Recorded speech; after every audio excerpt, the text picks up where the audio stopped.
What's up, guys? Welcome back to my channel. My name is Joannis or Joe Hatagwa. I'm a Sierra Leonean American living in West Africa. I'm back in Sierra Leone, and I've been here for a little while. But if you want to know what,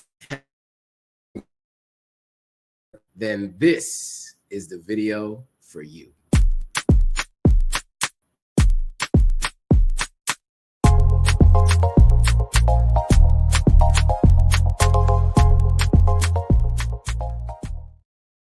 All right. So we are live on TikTok. We're live on YouTube, Twitch, Facebook, and a number of different platforms. But before we move any further, two things. Give me a thumbs up if you can hear me. Give me a thumbs up if you can hear me. Just let me know that you guys can hear me. Give me a thumbs up. And then I also want to know where you guys are watching from. So let me know. If you guys give me a thumbs up, you guys are watching from. We're live today. I really didn't get a chance to promote the live, so thanks for joining. Sengbe's in Gabon. What's up, man? Long time no speak. I can't believe you're in Gabon. That's what's up. When are you coming back to Sierra Leone? Sengbe, when are you coming back to Sierra Leone? I want to hear why you haven't come back yet. And when you're coming back. Okay, those of you guys on Instagram, let me know if you guys can hear me and where you're from. Give me a thumbs up if you can hear me. Okay, a bunch of people said they can hear me. Cool. I see Chicago in the house. All right. The land. What's the land? Is that Cleveland? What's the land? REY. What country is that in? We got All Saints in Nigeria. That's what's up. Sengbe says he'll be back in Sierra Leone soon. All right, Carrington's in London, and you can hear me. Nice. Orlando's in Puerto Rico.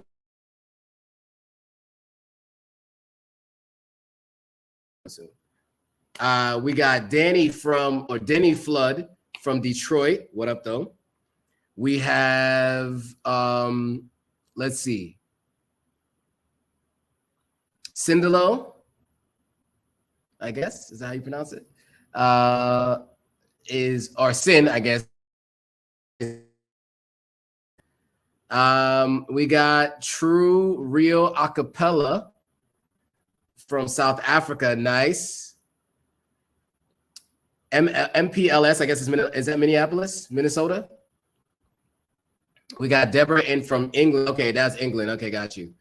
Okay, so you guys can hear me. We got from Namibia. Nice. We got yeah, Cleveland. The land is Cleveland. Okay, as a LeBron fan, I guess I should have known that. All right, cool. Anne Marie Harding is saying hello from London. What's up? And you can hear me. Nice. TikTok, where you guys joining from? Give me a thumbs up so I know you can hear me.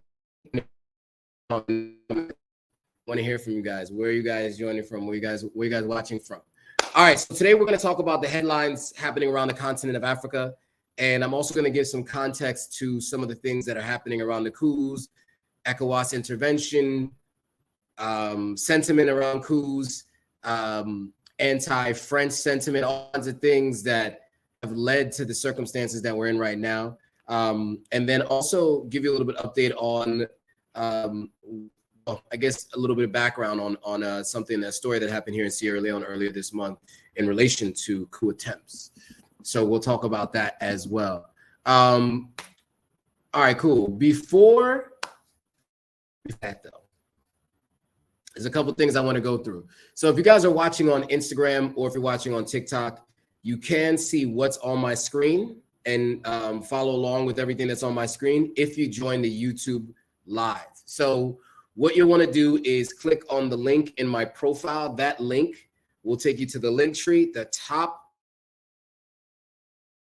right now. Just click on that. When you click on that, you'll be able to join me on the live. So I definitely recommend you do that if you want to follow along with what I'm talking about. But again, we're going to talk about the news and headlines from around the continent.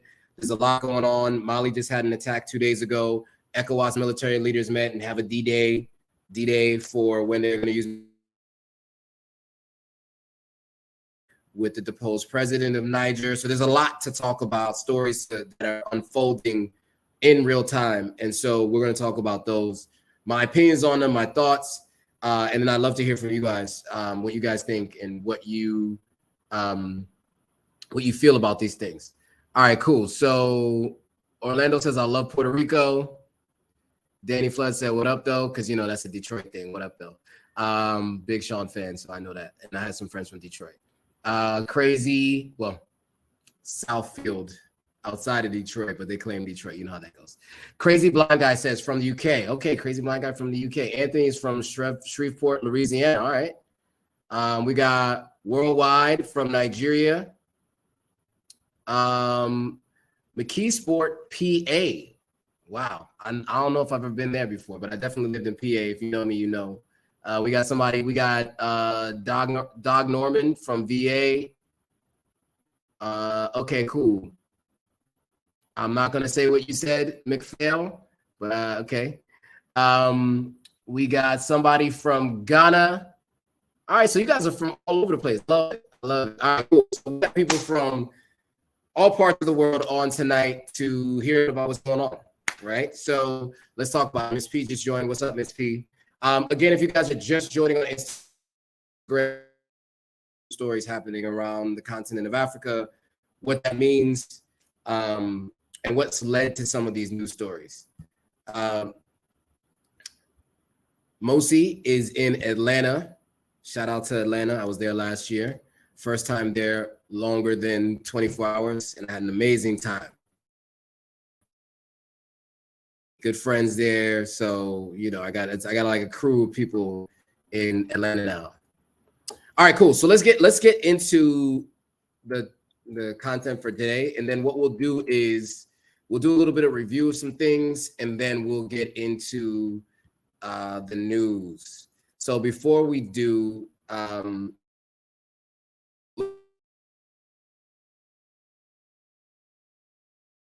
background for those of you guys that don't know me, some of you do, some of you don't. There are a lot of new people joining on Instagram, especially because the channel's grown so much. So a little bit of background on me. My name is Joannis Joe Hatagwa. I go by Joe. Mostly people call me Joe. Born in the States for 2 years.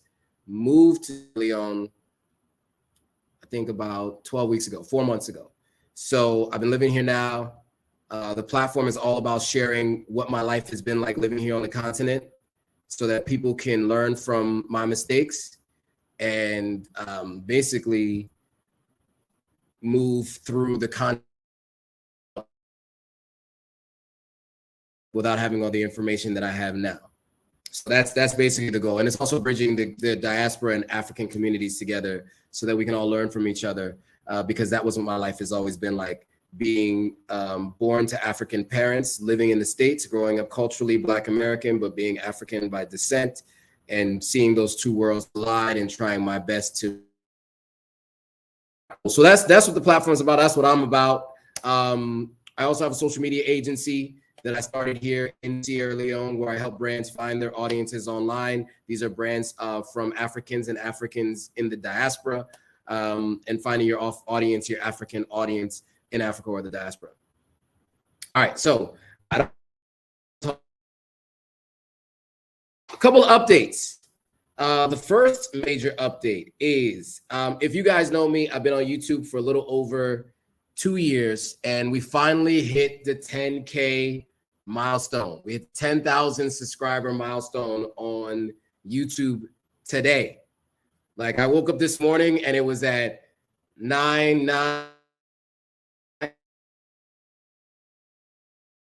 Kept refreshing, and then it just jumped to 10,003. I think it's a little over 10,005 now. But I want to thank you guys all for sharing the content, saving the content, you know, sending it out on WhatsApp, telling your people about it, watching it in groups.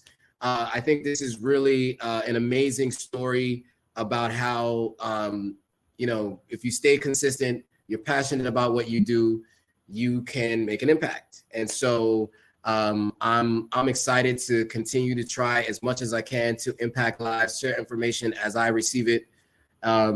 and help you guys make decisions about moving to the continent, whether that's, you know, that's also on the list of things that I'd love for you guys to do. And, you know, building relationships and meeting people along the way. It's been a really incredible journey so far. I know 10,000 may not sound like a big number, but any of you out there who have a YouTube channel, you know how hard it is to even get to 1,000 subscribers. So to get to 10,000 in 2.5 years, it has been a challenge to say the least, but really excited to be able to share that with you all today. The day that I'm going live is the day I hit 10,000. So a couple people saying stuff. So Cash says, congrats on the milestones. Thank you, Cash. Appreciate it. Sengbe is, you know, sending congrats, and I appreciate you too. And then there's another update. So I hit 125K on Instagram today as well. So I like nice round numbers. So, you know, I hit it was 124K until late last night. And then early this morning, I did a refresh and we hit 125K on IG. So we get the numbers up on TikTok. So me on live, keep sharing this with people. If you know anybody who is interested in the journey to, you know, for someone moving from the West to West Africa, definitely share this TikTok page with people. And anybody who's interested in just the information sharing between the two groups. Ms. P is saying congratulations. I appreciate it. Yeah, I really do appreciate it, because I think, you know, this is not easy. I mean, anybody who has a YouTube channel knows it's not easy. And I'm excited to kind of see the progress and see how things have been going, but I will tell you it's exhausting. But you know, you guys keep me motivated, and so it's although it's not easy, it's simple. The process is simple. It's just not easy to do. And so it just takes a drive and determination, and a passion for something. You know, I may have mentioned this to you guys before. I have a page that has like 300 or a YouTube channel has like 300 subscribers from 2010. I opened that YouTube channel and I gave up on it in 2010. I started in 2010 and then I quit in 2010. And so I told myself to take it seriously. Took, 14 years for me to decide to go back into the process of doing this. Well, not 14 years, really, actually more like, I guess, 12 years or 11 years. But here we are. And we got a long way to go. The next goal is 20K. The next goal is 100K. So I'm looking for all of your help to help us get there. Lots of work to do, and more to come on the things we're doing to try to reach those goals. I had another update that I wanted to share with you guys today. I'm officially a contributor for a platform called the African Diaspora News Channel. You guys might be familiar with them. I've done a couple of videos. They haven't gone up yet, but there are more videos that will be shared with them and that will be going up. So you guys can look out for me there. I mentioned it briefly before, but I didn't really get into detail. So you'll be seeing me on other platforms, as I mentioned before. So stay tuned. I am doing news stories now, talk to camera news stories. I will be doing more of that in the coming weeks. So stay tuned for that, because there's definitely some interesting stories that I'll be talking about and giving my opinion on in a more formal manner, a little bit different from what we're doing on these lives, but some of the same kind of information you can expect to get here. So anyway, I wanted to give you those couple of announcements. So those were the two major announcements, plus Africa Diaspora News Channel as another big. Really want to tell you guys thank you again for all of the support that you guys have been giving to the channel, showing up every week to come on the live, sharing the live after it's a replay, because I know a lot of times YouTube for some reason does not always put it in your feed or give you many of you are return viewers and you guys share it. All right, cool. So let's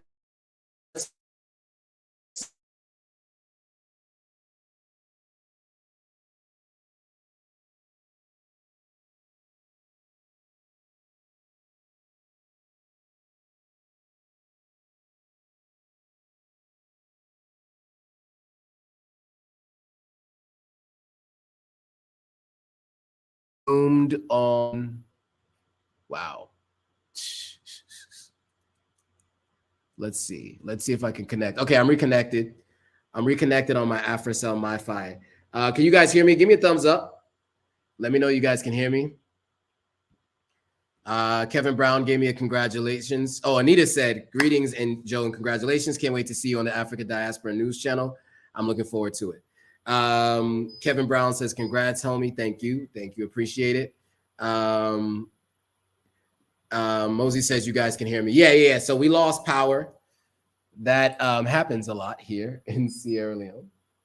But the main lights haven't come back on yet, but I have the ring light, so we're all good. All right, cool. So we're back. We're back, guys. So sorry about that. We lost power as we do. Switched over to Jen, it looks like.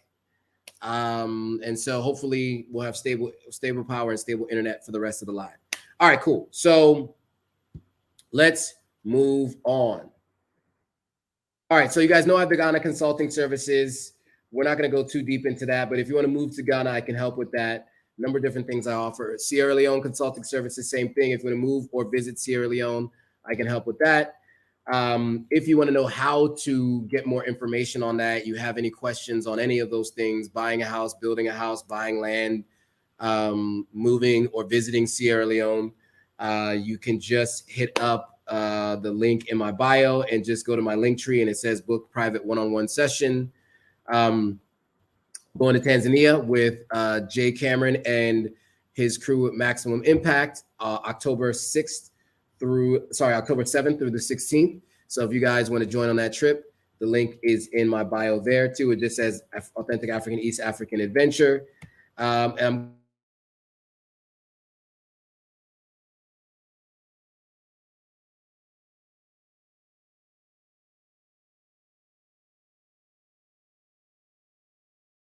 And again, but we're back. All right, cool. All right, so we're going to Kenya, and you guys, this is where you guys can find the information on that trip. All right, cool. So let's get into the news. But before we do, I think we should get some background, right? There's a little bit of anti-France sentiment happening across West Africa. There are protests happening outside of French embassies. There are countries that are asking French military to leave, ambassadors to leave. There are a number of different stories that we reported on over the last month. We don't need to really rehash those stories, but there are other ones that I think are relevant here that we'll talk about. So I want to play this clip for you because this clip keeps going viral. So Boris Kodjoe was on Ebro in the Morning. Ebro in the Morning is a radio station in New York City, but I think it's nationally syndicated, or it's at least syndicated in multiple cities. And they have a YouTube channel. Hot 97 is called the radio station. And Boris Kodjoe, actor, former model, and now kind of the face of, one of the faces of, Ghana travel in particular. He and his wife went a few years ago before the year of return, and it kind of helped to get a lot of people interested in the idea of coming. In fact, during the year of return, when I went to Cape Coast Castle, he and his wife and kids were in the group ahead of me. So we actually saw them. We were all touring Cape Coast Castle at the same time, interestingly enough. Anyway, so a couple of things I want to call out first, and then I'm going to play this video because I think it's really important to hear some of these things in terms of what is happening with Francophone Africa and why there's some anti-French sentiment. So number one, 7 of the 9 Francophone states in West Africa still use the CFA franc. And by the way, it's worth less than the euro, and France doesn't even use the franc. They use the euro. France also forged defense agreements that saw it regularly intervene militarily on behalf of unpopular pro-French leaders to keep them in power. That's been the history of them in these countries. Most of France's financial wealth, or a good substantial amount of it, comes from Africa, and the number that's stated in this video is 500 billion per year. And France has first right of refusal for many of these countries to do deals with other countries. So they can say, we want to do a deal for the gold that we're mining or diamonds that we're mining. And if France can say, okay, cool, we'd like to do that deal to some degree. If France says no, and the country decides, okay, well, what if we want to go somewhere else? France can also say no to that. So just keep that in mind. So Midas asked, can I ask a serious question right now? Midas, go ahead, ask your question, ask away. As long as it's on topic, feel free to ask your question. Otherwise, we do have an Ask Me Anything segment at the end of the live where I'll definitely answer your question.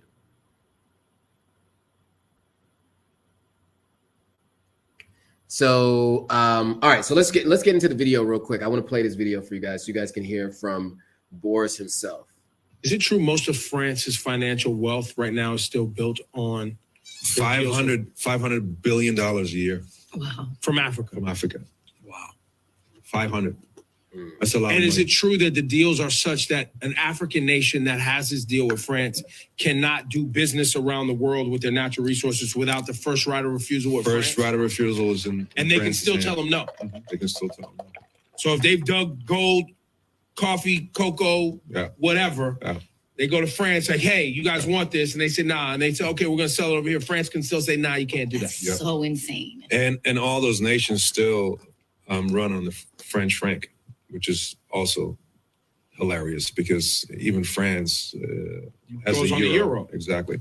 So wait, they buy money from France with their own natural resources. And if they don't that's comply, not even worth anything in France. Yep. And if they don't comply, the faucet's turned off immediately.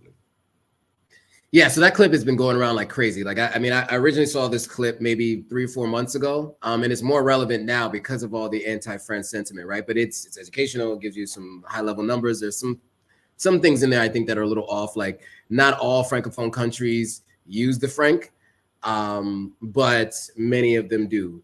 Specifically, even in West Africa, 7 of the 9 actually use the franc. Not all of them do.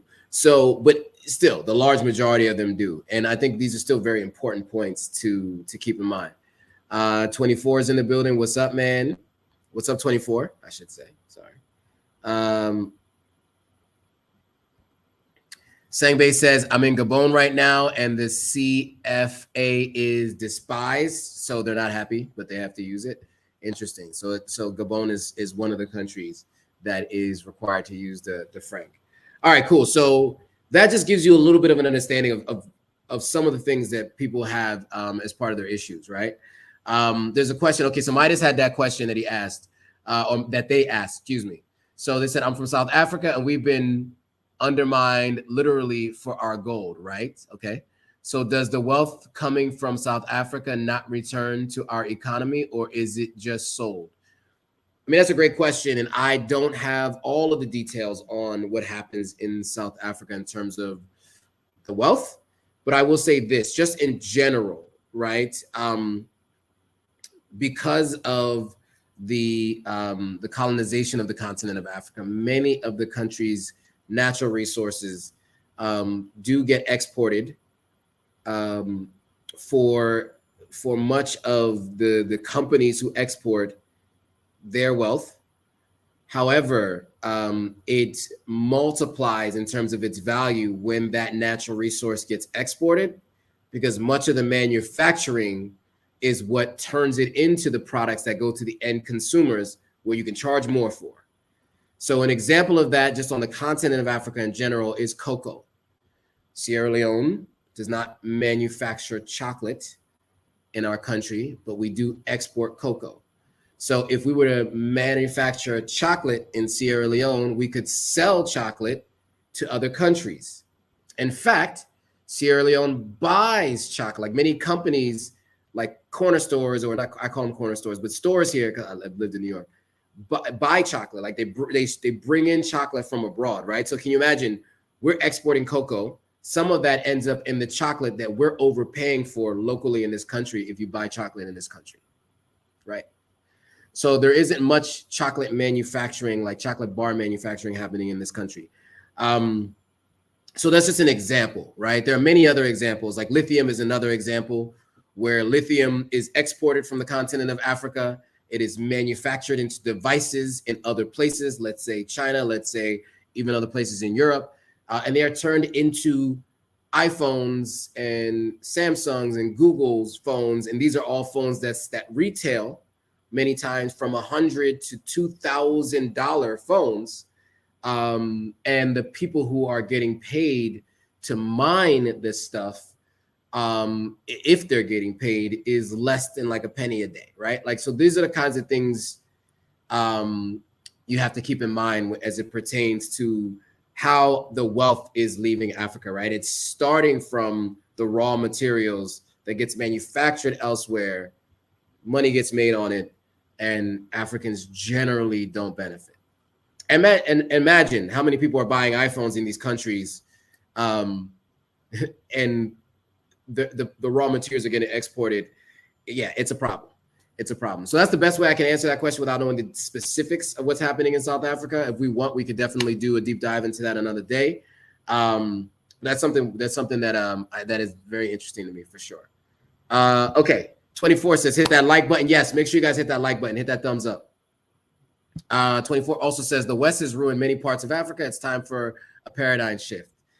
That is a very common sentiment, and I think with that, let's move on to the next page. So there are a bunch of headlines that have happened in the news over the last few weeks, and I think a lot of it has to do with, like I said, the idea that France has been benefiting from the continent of Africa.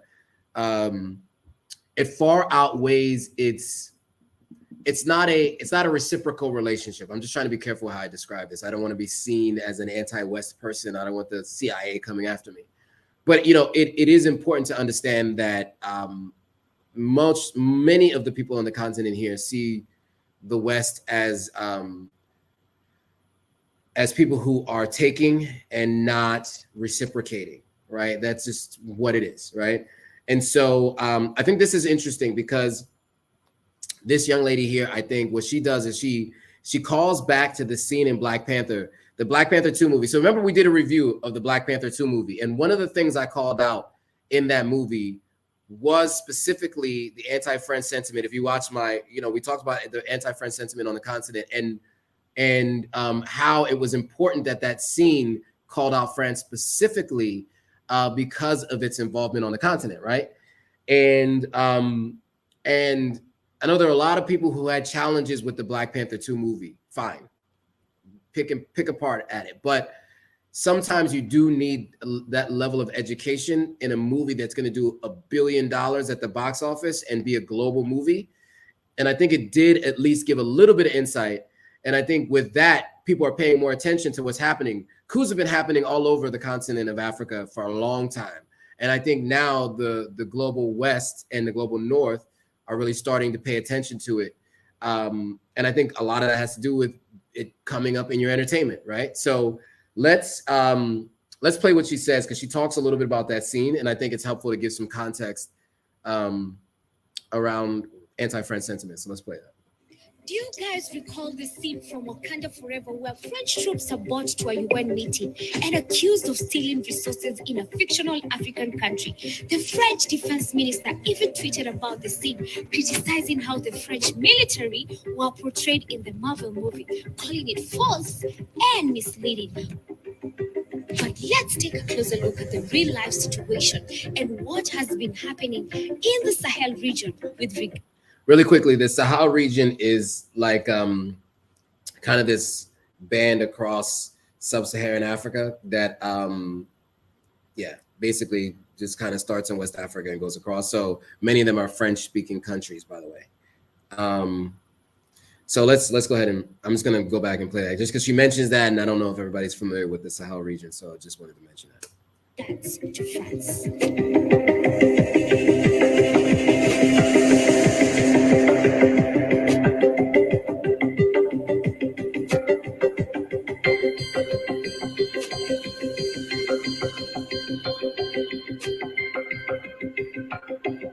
Many stories, as you can see, a bunch of stories. I'm not gonna read all the headlines. So I think that's helpful, right? To give you a little bit. Oh, maybe, yeah, we saw some of the headlines, but I just wanted to give you guys that a little bit of that context so you guys get an idea of like, you know, where some of the anti-French sentiment comes from and what the conversation is looking like. And I will tell you right now, I've had a lot of conversations with people on the continent, people who were born, raised, and have lived the majority of their lives on the continent, have traveled around the world, including to countries like France. In fact, I was in France with someone who agrees with the sentiment we're going to hear on the next slide. But I think it's important before we get into the news stories to hear a little bit about this background and this history and this understanding of what the sentiment is, so you guys get a little bit of an understanding of what's happening and why it's happening, right? Because I think for me, I was trying to figure that out, you know, about 2 years ago when I first heard about what was happening in Guinea, and I'd heard about what happened in Mali, Burkina Faso, and now in Niger. And so I think it's, you know, this is what I did. I went and did my research, tried to find out what was going on. And I think it's easy to just give you these clips of content that kind of describe it all. So let's get into Dr. Umar. But before we do, because he talks about whether or not he supports coups and what kinds of coups he supports. And he has some opinions here that are his opinions. But I will say I do know people who agree with his opinions, people here on the continent. Everything he said here, I've heard people say to me. And so, but before we get into that, I want to go into some content because Al Jazeera did an article early in 2022. So this was before the coup in Niger, but it actually completely aligns with what's happening right now and what we're hearing on the ground. So they basically said, you know, why have civilians welcome the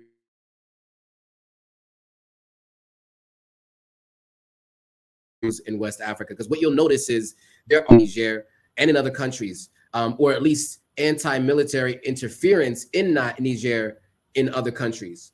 And so why is that, right? I think people are always wondering why would any civilian be in support of their own country being taken over by military leaders? And then why would people in other countries nearby be in support of that as well? And I think a lot of people in the West ask these questions. And so, you know, Al Jazeera is, you know, obviously a news organization that spends a lot of time on the continent. Here are their thoughts. So what they say is, in countries with relative stability and security, as well as functioning constitutional guardrails against threats like electoral fraud, manipulation of courts, and illegal attempts at presidential tenure elongation, armed forces may stage coups, but they often fail to convincingly justify their intervention or gain the support of the majority of the population. What they're saying is, in Niger, Mali, Burkina Faso, and Guinea, however, the lack of such safeguards resulted in civilian populations enthusiastically embracing the recent military interventions. Indeed, citizens in these countries responded to the news of military takeovers with protest, not against the intervening military, but the removed political leaders. In further legitimizing the, I don't know what you call it, but basically people who ran the coups, citizens of Burkina Faso, Guinea, Mali, and of course now Niger, accused the former colonial masters of being complicit in their plight and rejected external interventions and sanctions, mainly imposed by the regional political bloc ECOWAS, which is happening today, meant to hamstring the military and compel them to attempt proposed conditions for democratic elections to return to quote unquote constitutional rule. This was written in February 2022. This exact statement is what was the exact statement that ECOWAS just said 3 weeks ago with this coup that happened in Niger. This is exactly what people are feeling right now on the ground. Let me get to a couple of comments first before we move into what Dr. Umar said. So Vita says, this is the only way that we can save Africa. Highly Favorite says, a little late to the live stream, but nevertheless, I'm here. Shout out to you, Highly Favorite. Thanks for joining. All right, so let's get to what Dr. Umar said, because he has an interesting viewpoint. Let's hear it. I do not like coups in Africa. I don't. But I will say this. If a democratically elected president is a puppet And the leader of the coup is a true revolutionary for his people. If the democratically elected president in Africa is a puppet, and the leader of the coup is a true revolutionary leader for his people, I will support the coup. It doesn't matter to me if it's democratic or dictatorial. What matters to me is the elevation of African people. That's what matters to me. Don't tell me you want to invade Niger because you believe in democracy. I don't give a damn about democracy. The white man pushes democracy because he knows he can manipulate elections. The white man pushes democracy because he knows in a democracy, whoever he funds the most will usually win. The white man pushes democracy because he knows he can manipulate the ballot box. Democracy ain't no solution for Africa. Development is the solution for Africa. Democracy isn't the solution for Africa. Development is the solution for Africa. And if that development comes from a democratically elected president, like Nkrumah or Lumumba, so be it. But if that development has to come from the leader of a coup, like President Ibrahim or General Goita, I support development. I don't give a damn about democracy. Okay, so there was a lot there, right? A couple things that he said. First and foremost, let me just say that these are the views of Dr. Umar and Dr. Umar alone in terms of me and him. There are some things that I would change out. So he was using race. I would say the West and the global North. That's probably how I would describe some of the things he was saying in terms of race. And I would also say when he says he doesn't care if they're democratically elected, if they're puppets. That's the exact conversation I had with someone. In fact, I had a friend who said, I believe that Africa needs, this is someone who born and raised mostly in Africa, Zimbabwe, spent a significant amount of time in the UK as an adult, ran a very successful business, and then moved back to Ghana. And one of the things that he said, and then another Nigerian friend of mine who said this separately in a separate conversation, actually a Ugandan friend of mine too, many people that I know have said something along the lines of, sometimes you need dictatorship. Sorry, my phone is ringing, of course, while I'm on the live. That always happens.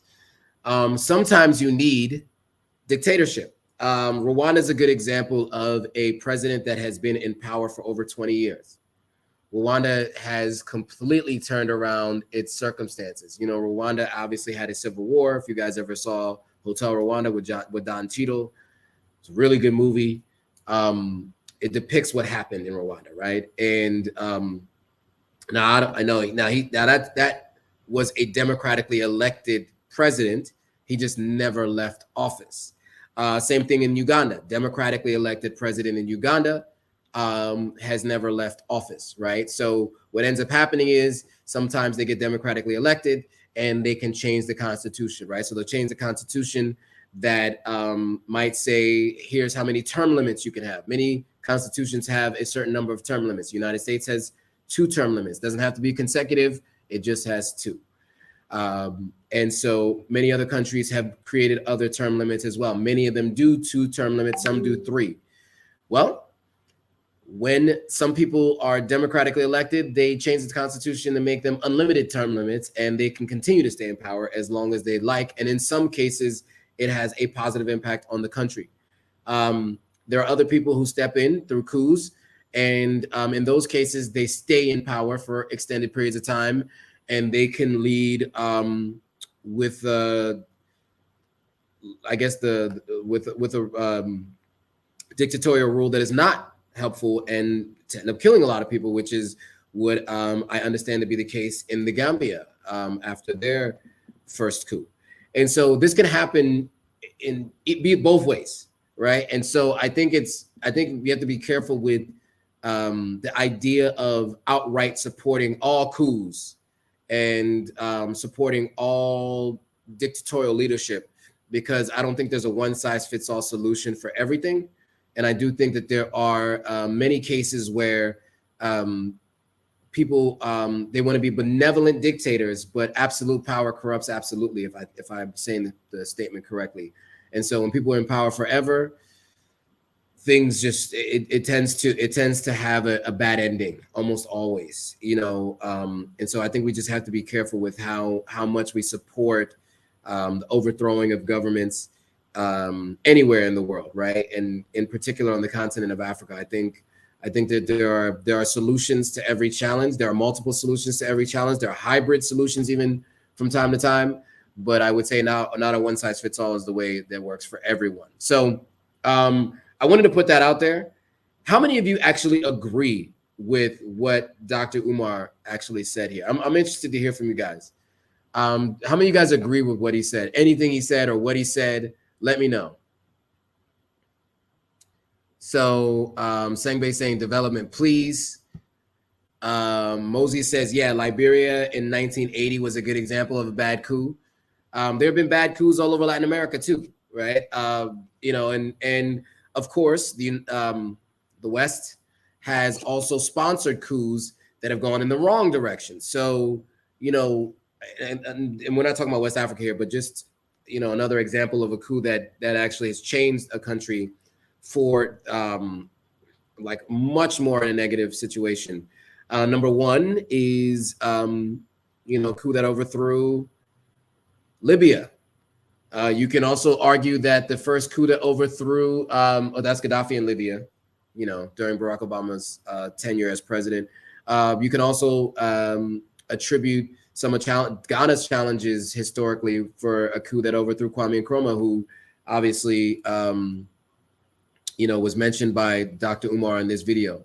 So yeah, I mean, I think that we have to be just very careful about how we support coups and what ways we support coups, if we support coups, because I myself prefer a democratically elected president of any country, because I think if you have that and it's done properly and fairly, free and fair, you maintain the support and belief system in the system. And that's important. Belief in the system matters for the advancement of a country. As soon as people stop believing in the system and believing that the country is working as is, you create all kinds of instability and not a path forward. Anyway, 24 has his opinions. He said these days Umar makes a living by making sound bites. Well, that's for sure.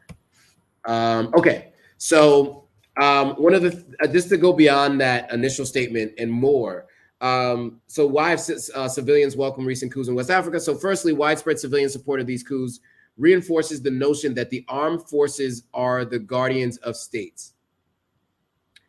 Convinced that existing constitutional processes are not adequate to support good governments in their countries, citizens in Mali, Burkina Faso, Guinea, and Niger appear to believe that the military may be a credible alternative to the band of corrupt and unrepentant political elites that have betrayed their confidence. This sentiment could lead not only to the military retaining significant influence over politics in these countries in the long term, but also to legislate to the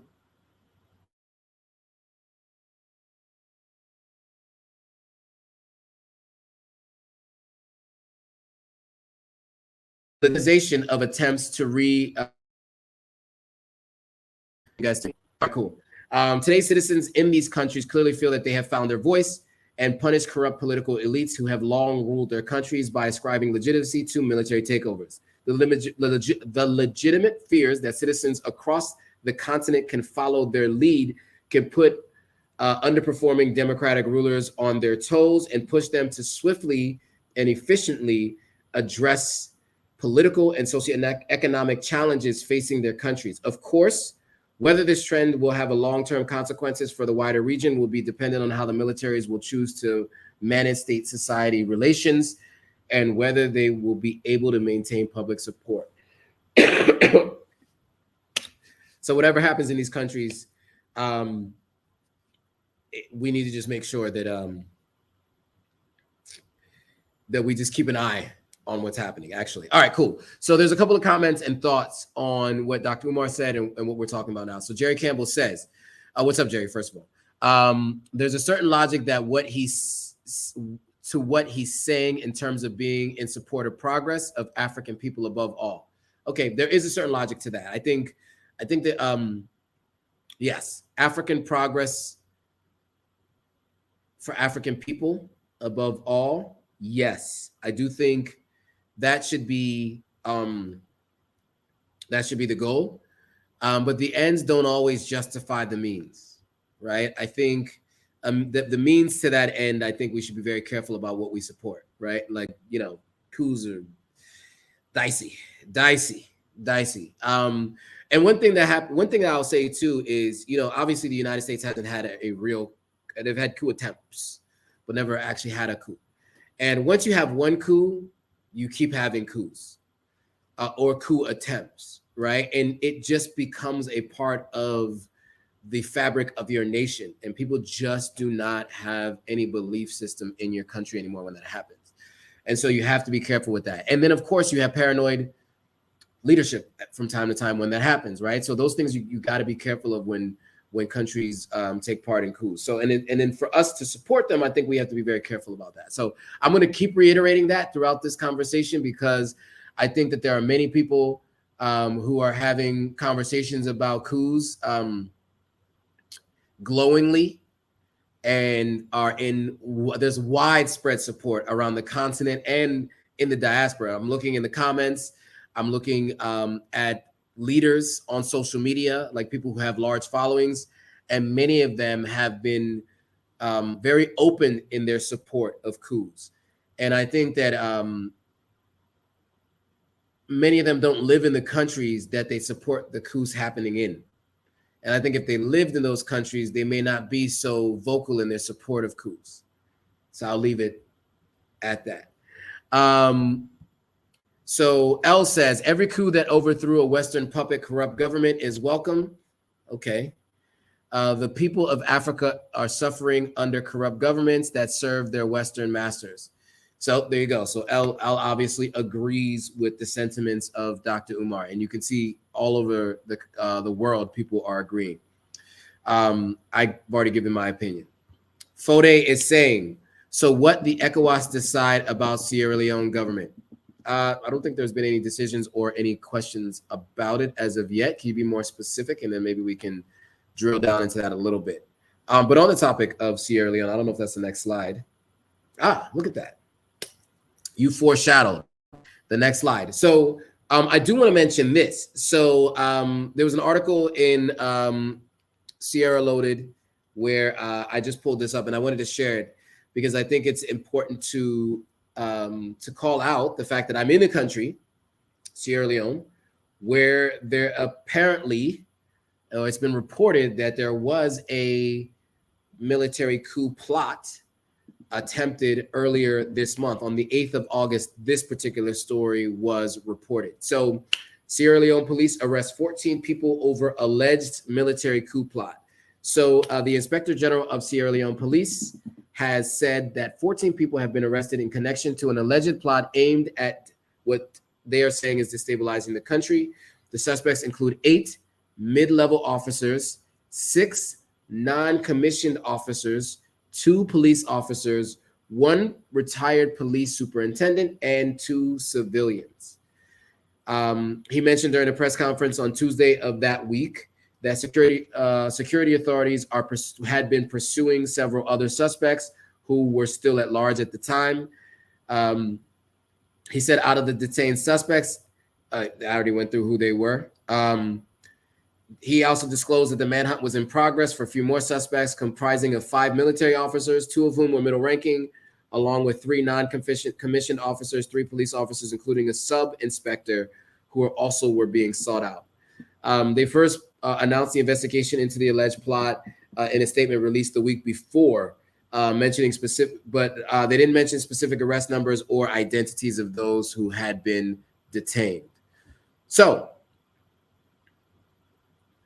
there was some buzz about this a little bit here in Sierra Leone. I know I've gone live and talked about news since then, and I didn't go over the story, so I wanted to bring it up because we're talking about coups now, and I think it's important to know. So I'll leave that story there.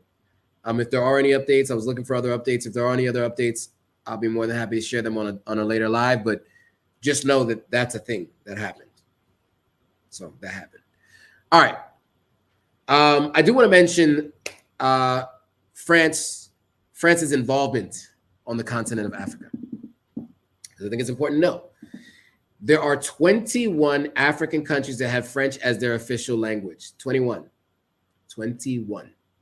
That is quite a substantial number, guys. It's a lot. You can see them here in blue, and you can see 2 in green.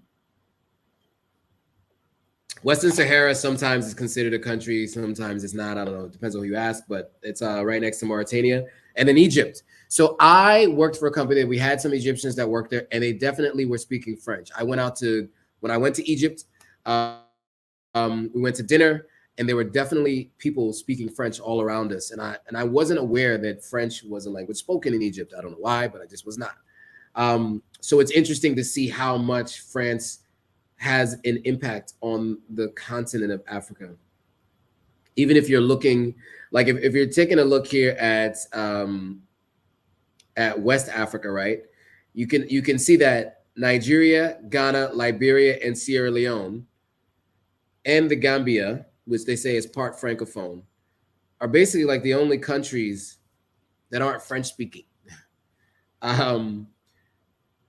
That's wild to think, right? So as you can imagine, that has all the implications we talked about earlier. And you can see the list of countries across the continent that are French speaking.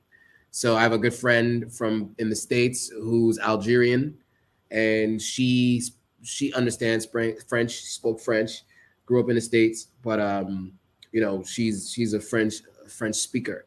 And so I think it's something to think about. For sure. I actually know somebody from Cameroon who has a hardcore French accent. Like when you talk to them, you think they are from France, but they're actually from Cameroon. Anyway, so I just wanted to put that out there so you guys are aware of the influence, the French influence on the continent of Africa, because it's quite substantial. Because there's 54 countries on the continent, 21 of them are Francophone or part Francophone. Pro Women has some thoughts. What is Pro Women saying? Let's take a look. Most coup leaders are U.S. military trained. True. If so, it's the West creating another kind of puppet leader. Not good.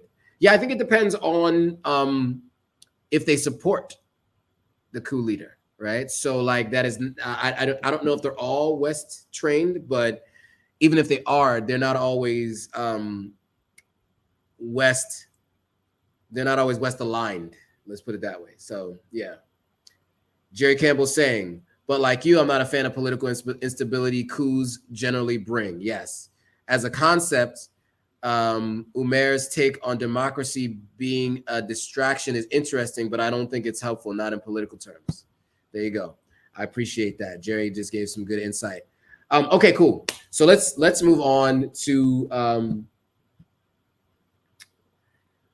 some more around coups and the anti-French sentiment and the conversation that we've been having, right? So Nigeria has become the latest country in West Africa where the army has seized control, obviously following Burkina Faso, Guinea, Mali, and Chad, all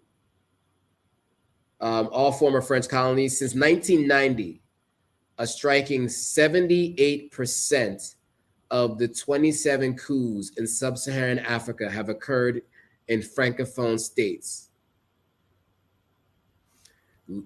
So leading some commentators to ask whether France or the legacy of French colonialism is to blame. And that's a good question. I think most people would agree. I think they would agree that they do think French is to blame. In Niger, allegations that President Mohamed Bazoum was a puppet of French interest were used to legitimize his removal from power, and 5 military deals with France have since been revoked by the junta led by the new president or general who's in charge. Partly as a result, the coup was followed by popular protests and attacks. Oh, by the way, there were attacks on the French embassy as well. And this is reported by the BBC. So these are the BBC's words, not mine. Just reading what the BBC said. So as you guys might remember, ECOWAS leaders met recently. They gave an ultimatum about 3 weeks ago now.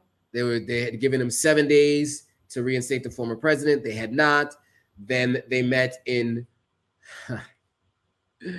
Salon and the light issues. So when light comes back, we'll turn the light on. But just let me know if you guys can still hear me. I think I'm no longer on the hotel's Wi-Fi, so you guys should still hear me. I'm on my Wi-Fi. But when they met a couple of times. They met. Here we go. We're back. You guys hear the beeps? For now, anyway. They met in Abuja, in Nigeria, I think 2.5 weeks ago, 2 weeks ago now. And then last weekend, they met in Takoradi in Ghana as well. And so that was to try to decide what to do next. Lights don't go. All right. So let's walk through some of the resistance they've been feeling since these meetings and since these discussions. And then we'll get into the news of the weekend, the last 5 or 6 days or so, where we have some insight and some updates into things that have been going on. So the president of Nigeria, Bola Tinubu, is also the chairperson of the ECOWAS, right? So the Economic Community of West African States. And unfortunately, I guess for him, fortunately for those who support these coups, there hasn't been a lot of support from the Senate in Nigeria for sending troops to Niger to fight against this coup. Interestingly enough, there's been a challenge getting his Senate to agree. And similar challenges have happened in Ghana. So Ghana's parliament also had opposition to troop deployment. The question was, can Ghana afford to deploy troops to Niger? Number one. And this question is just, do they want to be involved in a confrontation like this? Do we really want to have a war in West Africa? I think that we really need to think this stuff through. We may not like coups, but I also don't think it means that you respond with military force, considering the close proximity of these nations, the potential for all kinds of second, third, and fourth order of impacts on different people. It's just not a good idea. Let the rest of the world fight each other. Let's not fight amongst ourselves on the continent. That's for sure. So obviously Ghanaian members of parliament voiced their opposition. And then interestingly enough, last week, the African Union actually said they are not supporting ECOWAS troops in Niger. So they declared their non-support for proposed military intervention orchestrated by the Economic Community of West African States. The intervention plan was backed by influential players such as France, of course. The U.S., of course, supported ECOWAS's planned military intervention. Man, you guys are getting a real view of what it's like sometimes to live in Sierra Leone. Shout out to MiFi is working though. My MiFi is actually working. So, well, my cousin's MiFi that I'm borrowing. Okay, so now I want to get to the headlines. We talked a lot about the context, getting you kind of a background as to where we are right now, what's happened over the previous weeks, leading up to last week and over the weekend. So now I want to get into some of the headlines happened over the weekend. So you know how things have escalated, because they are escalating. And there's a lot of fear of what that means with these escalations. And I just want to share my thoughts and share some of the stories so you guys are aware of what's going on. All right, cool. So on the 18th of August, today is the 21st, if I'm not mistaken. So, or maybe the 22nd. I don't know what day it is. You guys tell me. But we're about, I think, 4 days removed from this. The ECOWAS defense chiefs agreed to a D-Day for Niger military intervention. Now, I haven't seen when that D-Day is, right? So when the day is that they'll actually send the troops. But let me just read through what Al Jazeera reported. So the West African bloc agreed to activate standby forces as a last resort if diplomatic efforts fail after coup in Niger. They agreed on a day. Prior to that, they hadn't agreed on a day. They just agreed to send troops. So this last meeting in Takrady, I guess, is when they agreed to a D-Day. The Economic Community of West African States agreed on Friday, this was last Friday, to activate a standby force. We are ready to go at any time the order is given. That's the ECOWAS Commissioner for Political Affairs, Peace and Security, Abdel Fattah Musa, said during a closing ceremony of the two-day meeting of the West African Army Chiefs in Ghana's capital, Accra. So they actually met in Accra, not in Takrady. Oh, and my Instagram Live was ended. So let me go back live again because that can't happen. So we're going to go live again on Instagram. So we are going back live again on Instagram because my last live ended. For some reason, they only wanted to give me, we're back live on Instagram. They only wanted to give me an hour on that one. So we're back live again on IG. So we're going to have 2 lives posted as a replay. All right, cool. So, so basically they said they're ready to go at any time. The D-Day is also decided. This was the note coming out of this meeting in Accra. We've already agreed and fine-tuned what will be required for the intervention, he said, emphasizing that ECOWAS was still seeking to engage peacefully with Nigeria's military leaders. As we speak, readying a mediation mission into the country, so we have not shut any door. Now, that was as of Friday, August 18th. On the 19th, an ECOWAS delegation met with the deposed president and the military government leader. But before we get into that story, there's a couple of comments and context I think people want to give. So let's get into that. So Jerry Campbell says, agreed, Nigerian and Ghanaian troops waging war in Niger is not a good look. Correct. I agree 100% to that. Okimute says, ECOWAS has always intervened diplomatically or militarily in Liberia, Sierra Leone, Gambia, Sao Tome, and more recently Guinea-Bissau, but with former French colonies, it's always complicated. Okay. Rose of Mafa says, this whole event just showed how much African nations are subjugated. Okay.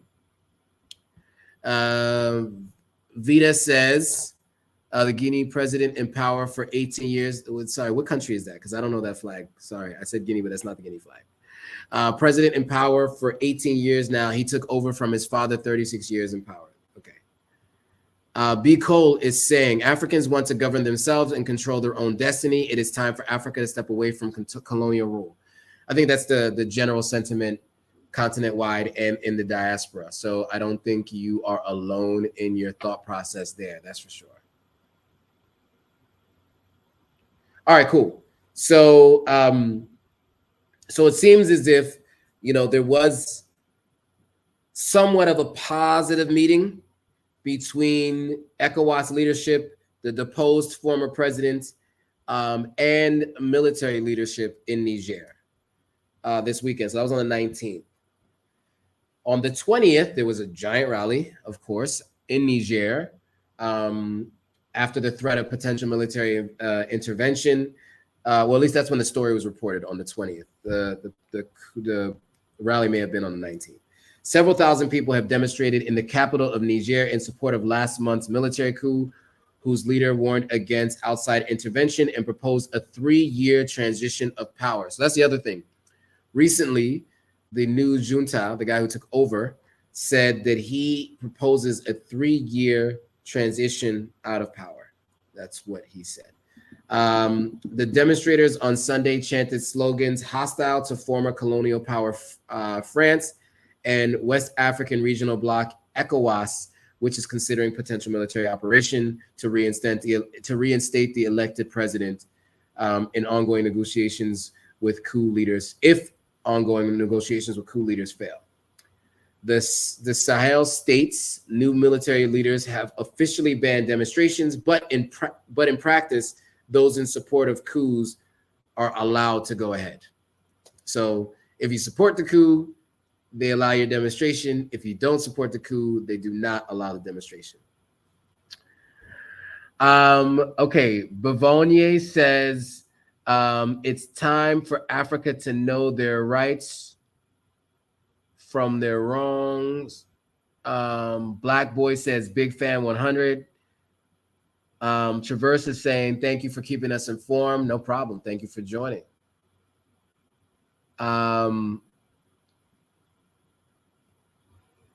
Let's see.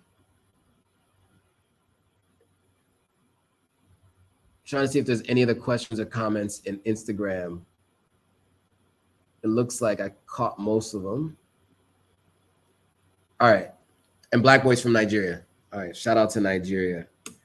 Okay. So more on this story, right? Niger television showed delegation members shaking hands with Bazoum, who remains in detention. It also broadcast footage of Abu Bakr speaking to the junta, but the content of the exchange has not been made public.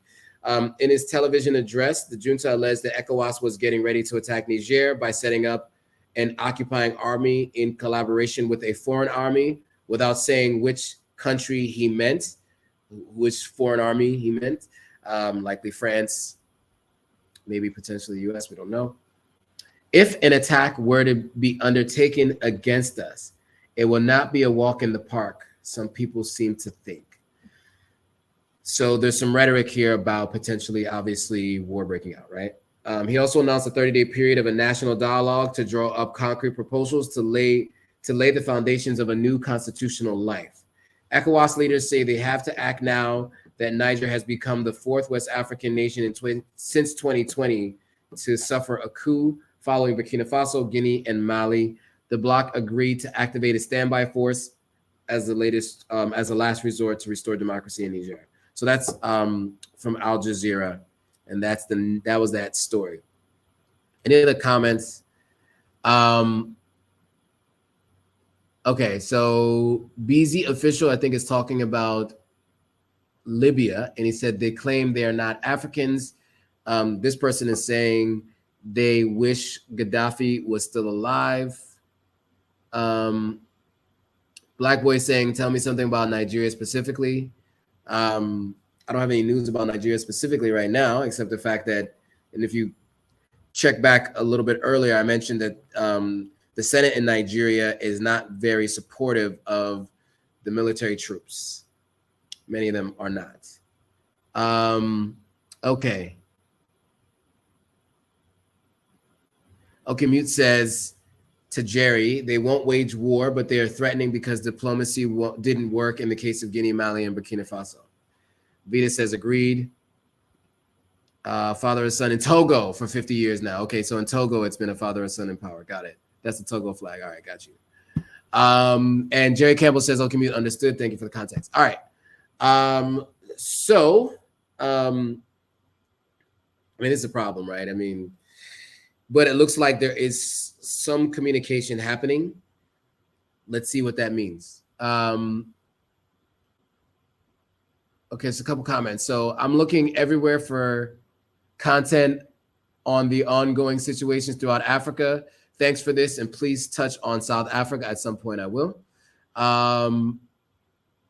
Barbara. Sorry. These names on IG, if you put it all as one word, your first and last name, it's hard for me to read. Barbara says, another war sets a country at least 20 years back in time. That's the problem too. Yes, I agree. You don't want war. Trust me. BZ official says another war is not the way forward. Black Boy says, thanks for the info. Of course. Always happy to help. Excuse me. All right. So let's move on. Okay, so I want to mention this because the last time I did a news story, it was a positive news story in Mali, or people saw it as positive, where Mali had removed French as their official language. They also, we went through the history since early 2022. They removed the French ambassador, French troops, removed French as their official language. A number of things were happening, right, to distance themselves from France. France also decided that they were going to stop aid to, was it Burkina Faso or Niger? I think it was Niger or even Mali. I'm not even sure, but there were so many different things happening. But as of the 19th, this weekend, there was an incident. Gunmen, I guess I'll say deleted. I've been told that there are certain words you shouldn't say on YouTube or YouTube Live. Deleted at least 21 civilians in an attack in a village in central Mali's insurgency hit region on Friday, 2 local sources said on Saturday. The unidentified assailant struck in the afternoon, targeting a village. Speaking on the condition with anonymity, of course, they didn't say who they were. What they said was it was real carnage. Armed men burst into the village and fired on people. The toll is heavy, between 20 and 30 either deleted or severely wounded. One of the sources said by phone. The West African nation is battling violent insurgency with links to Al-Qaeda and what they're calling the Islamic State now, but I think that used to be called, what was it called in Iraq again? They're calling it the Islamic State, which I don't know if that's, I guess that's what they wanted to be called. But what were they called in Iraq? Now it's completely escaping me. But anyway, that took root in the north following a separatist rebellion in 2012. So militants have since spread to other countries in the Sahel region, south of the Sahara, seizing territory, killing thousands and uprooting millions of people in the process. Frustration over growing insecurity has spurred 2 military coups in Mali since 2020. The junta has burnt bridges with traditional Western allies and turned to Russian mercenaries for help. So that's scary, right? I mean, because I think there was probably that's one of the things that kind of I don't think was touched in the earlier discussions of why some citizens and civilians, I should say, have been supportive of coups. And I think sometimes that it's because of these military insurgencies of these what these groups, these considered terrorist groups, are doing in their countries. They feel like diplomatic rule is not working and a military rule is going to be necessary to kind of just take complete control of the situation. And so I read an article about a week and a half ago that mentioned that countries that have a pretty significant amount of terrorist control regions are more likely to have coups, military coups, because they're looking for strong leadership with people who are willing to go to war with those groups in order to keep them from gaining more territory within their country. Mali is a huge country, and so it's very, very challenging to be able to stave off these kinds of fighting. And so let's just go back to this slide here just to give you guys kind of a little bit more insight into the size of Mali, right? So this is Mali here, right? So you can see on my screen, right, where I'm pointing to. Mali's big, and it covers a lot of space. And so there's the potential to have a lot of military insurgencies and different groups, multiple groups in the same country because of how large the country is. And so, these are things that people fear. You guys might remember Boko Haram, right? The Bring Back Our Girls movement. That's in the north of Nigeria. That's also something that's happening in their country, right? So there are definitely fears around West Africa about these groups. And that's why in a lot of places they do support coups. And I didn't mention it earlier, but I guess I'm mentioning it now. And that's one of the reasons. So I think with that, I would just caution everybody who's out there on social media posting their support of coups all around the world and their excitement about the coups and saying, coups are amazing and this is the best thing that happened to Africa. I think there's always nuance to every situation, right? Not everything is 100% great. So I think we have to be very clear on that, By the way, ISIS is the former name of what they're now calling Islamic State, because that's what they wanted to be called. ISIS wanted to be called Islamic State, if I'm not familiar. But ISIS is the group I think is who they're calling Islamic State, if I'm not mistaken. But the reason why there's something wrong with that is because there are many countries that are Muslim-led and there are Islamic states, right? So if you call this group Islamic State, it can be synonymous with countries that are Islamic states. And I don't think that that's a fair way to describe them, right? So in my mind, I think you keep it with the name that they originally called themselves, or that we were originally calling them as ISIS, to distinguish them between that and countries that, are running, without any terrorism at their leadership, right? Okay. Those are the stories. Those are my thoughts. I want to hear from you guys. Ask me anything. I'm going to leave it open for the next, what are we looking at? I can't even see the time. Okay, it's 10:17. All right, so let me know what you guys think. If you guys have any questions for me, if there's anything I can help answer that has to do with some of these stories, my thoughts on these stories, or anything else you want to ask me about being here. BZ Official says, we're just tired of the Western world. I hear that a lot. This is Western manipulation. I also hear that a lot. Salon TT is asking if I'm in Kenya. I am not in Kenya. I am in Sierra Leone, but I will be in Kenya later this year. Douglas Smith Sr. says, be careful, brother. I am being careful. I hope I didn't say anything that could potentially anger anyone.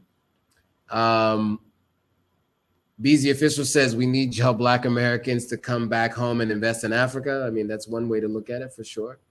Barbara says, Shia and Sunni in Iraq. Sunni are a minority. Yes, that is true. But I was speaking more specifically to ISIS in particular, the terrorist group, not the different factions of the Islamic belief systems. Josie is asking, how about DRC? We all need to work together for the best. And she said, yes, ISIS was the group that I was talking about. Yes. Shout out to Josie, the only person commenting on TikTok. All right. Thanks, Josie, for joining. I appreciate you. Okay, cool. Any other questions, comments, thoughts? Okay, we got something. Raheem says, Africa is the last frontier that everyone is scrambling for, but Africans. Man, that's a word. That's what they say. That's a bar. Yeah, that's true. The last frontier everyone is scrambling for except Africans. That is so true.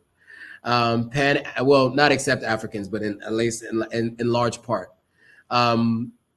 We need a united army. That's what Raheem is saying. Pan-African Culture says, what is the situation with the proxy wars in Ethiopia? I don't have as much on Ethiopia. I will come back and do a live about that at a separate time. I don't have a ton of insight on what's happening in Ethiopia right now.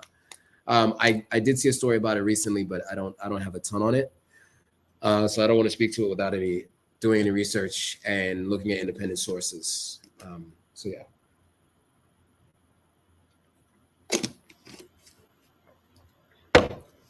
Hydrate.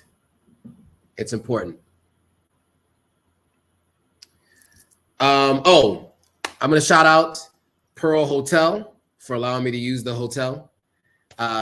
They have been really gracious and allowed me to use their hotel on multiple occasions.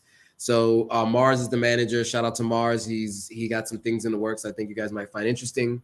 And then separately, I really do appreciate him allowing me to use the hotel here. As you guys know, if you guys have seen my channel, you guys have seen the tour of this penthouse. And I've also stayed here for extended periods of time. I actually stayed in their overflow for almost 2 months last year, November and December of last year. And I paid a really good price. They were very kind to let me stay there. And I got a bunch of videos on tours in my time at Pearl Hotel. So you guys can check that out. Also, I want to shout out Sylvia Cali, because she insisted I mentioned that she was the one who recommended I do news stories today. This morning, I woke up without any clue what I was going to talk about on the live today. and we were sitting in the office, and she's a good friend of mine. We go back, 2015, 2014, something like that. And she was like, she's talking about the news stories that are happening in West Africa right now. So if you guys found this interesting and this was helpful, then we want to shout out Sylvia Cali, who never watches my lives anyway, but she wanted to be shouted out. So shout out to you. I'm sure if her mother's watching and her son's watching, they will let her know that I shouted her out. All right, a couple of other comments that we're getting here. Pro Woman J says, congrats on the 10K. Day one here. Saw you on forgot her name, Renee's channel. Subbed and supported ever since. Hugs. I think maybe Vanessa Camby, or I was either on Vanessa Camby's channel or I was on, whose channel was I on? Either Vanessa Camby, or you might have seen me on Ivy Prosper, maybe Ivy's channel. I'm not sure. There's a possibility. Shout out to Josie for sending me a crown. Thank you. Appreciate that. I don't know how that works on TikTok, but I appreciate the crown. Like my man LeBron did. Okay. So, and then what are we saying? Raheem says, Raheem says, look at the GDP of the Francophone countries. What have they benefited from their marriage with France? It's time to exfoliate. That's a new way of putting it. I've never heard anybody call it exfoliate before. Okay. I don't disagree with that. How you do it is the question I don't know if I'd have the answer to, but I do think it's time. I do think it's time for sure. All right, we got some other people joining on Instagram. Any questions you guys have for me? I'm down to answer some questions for the next 10 or 15 minutes or so if you guys have some. Is it Demiller? I don't know how to pronounce it. It says, hey, what's up? Okay, Forever Prime says, if and when Africans from the diaspora return home to invest, they must leave their capitalist rat race Euro inclinations behind. That was quite the statement. Yeah, I definitely think, well, here's what I will say. I think what's important is diversity of thought is really important. And at the end of the day, we do live in a world that runs on capitalism. So understanding capitalism and people who've lived in it and thrived in it might be helpful and useful. I think when two minds come together from different places, but on one accord, it really helps to advance quickly. So I would say, yeah, I just be very careful with that, with the thought process of leaving everything behind, because I don't think that that everyone from the West know it all when they come here, because they definitely don't. You have to understand local context, but sometimes you also have to push the locals to think differently, just like the locals have to push the diasporans to think differently. I think it goes, it's a two-way street. And I think we both have something to offer each other. And I think it's important to remember that, right? So you don't want to leave everything behind. I think you just want to leave the idea of colonialism behind, right? You don't want to come here and try to colonize and be superior to and be condescending. That's where I think people go wrong. So yeah. So Pro Woman says, yeah, Vanessa Camby. Yeah, that was a strategic move. I reached out to Vanessa Camby, only having a channel for 2 months. And I generated like 600 subscribers from that interview. You guys should go back and watch that too. It's really interesting to see where I was in my mindset at the time, because I had moved to Ghana. It was within 5 months of moving to Ghana. And so I was still fresh in Ghana. I had just moved into my new apartment. It was March. Was it March? It was the end of March of 2021. Just moved into that apartment that you guys all knew me for when I lived in Ghana that whole time. And we had a great conversation, really on and off camera, but on camera, we had a great conversation. And I advise you guys to go back and watch it. It's in one of my playlists. I have a Authentic African Interviews playlist. You can check that out on my YouTube channel and watch the interview. It's a pretty good one. I definitely recommend watching it. All right, cool. Any other questions, comments, thoughts, concerns? Okay, Josie says you're speaking facts. That's why they say 2 heads are better than 1. African proverbs make sense. Yes, they do. Okay, cool. Shout out to Josie for the constant engagement on TikTok. Okay, so there's a couple people. Midas had said, okay, this was about South Africa going in and what's going in and what's coming out. Okay, let's see if there's anything on IG. Oh, whoa. Did I miss anything? People still joining on IG. Shout out to those who are still joining on IG, especially because I have a whole second live that I did. Okay, so Douglas Smith says, what is happening in South Africa with Malema impacting West Africa? I don't think so. I mean, there's conversations about Malema running for president, and I had a conversation with someone the other day. Okay, so yeah, let me get my thoughts high level. Just trying to think this through on Malema and him running. So he is definitely a very outspoken individual. Let's say that. Outspoken, well-spoken, passionate individual. He has a lot to say, and he definitely is gathering a lot of people's attention and gaining support all around the world. I think the way he talks, the topics that he covers, I think have really gained the support of a ton of young people around the world.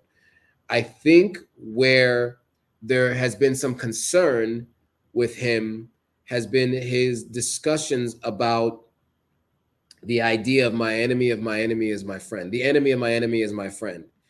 And I'm not necessarily a person who believes that in particular. So that's not what he said, but just that's based on some of the things he said about, for instance, arming specific countries that I might consider dangerous.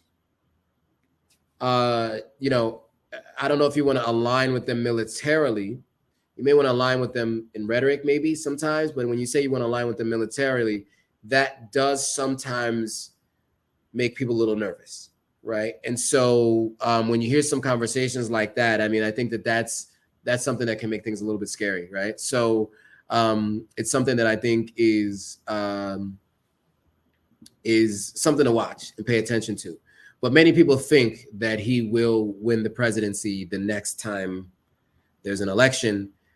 He is the most searched political figure in South Africa by far, almost double what the current president Ramaphosa is searched online. In fact, most people probably know Malema more than they know Ramaphosa. Like if they had to pick him out of a lineup, they're more likely to be able to select Malema because he's just been everywhere, right? And of course, he's been on my pages, some of the conversations that he's having, because these are conversations that are happening all around the continent. All right, Pro Woman J says, is there diversity in Sierra Leone repat community? Rastas, Hebrews, cultural nationalists, etc. Just people with different perspectives on repatriation. Chief Fode is different from you. So yeah, so Chief Fode and I have actually met. I actually interviewed him, and I do have to interview him again, actually, because the footage was wiped, unfortunately. So I have to get another interview with him. He has a very interesting story. There are different groups, right? So like expats, I haven't met too many expat Rastas. I have met local Rastas though. Hebrews, I haven't really met too many Hebrews here. Doesn't mean that there aren't any. I just haven't met them. Culture nationalists, I guess that's probably encompasses many of the folks that are here. But most of the expats that you will find in this country are people here working in the nonprofit and NGOs. And so many of them care a lot about, you know, sustainability, global health, and things like that. And so their companies that they work for station them here in Sierra Leone.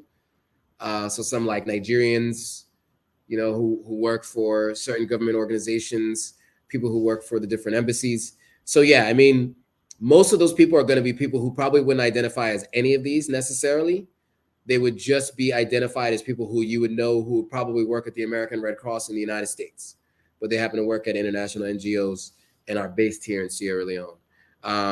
You know, people who work at the CDC, Partners in Health, different people like that are going to be people who are people from other parts of the world that might have other cultural backgrounds, but they're living here in Sierra Leone because their company stationed them here.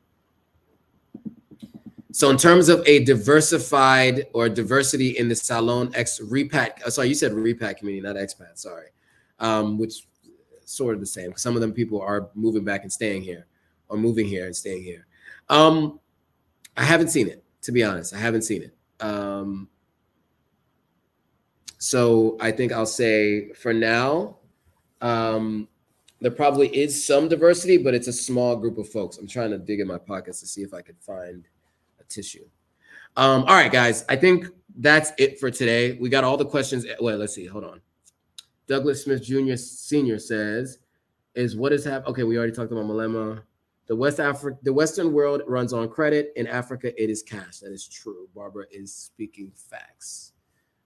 Okay. Guys, it has always been it's always a pleasure. It's been a pleasure as always. I guess is what I was trying to say. I want to thank you guys all for watching. And of course, if you know anybody who's looking to move to the continent, who's looking for information on what's happening on the continent, make sure you share this with them. Of course, it's important for them to stay abreast of what's happening and to get context around what's happening. So without further ado, I want to thank you guys for watching. See you all on the next video.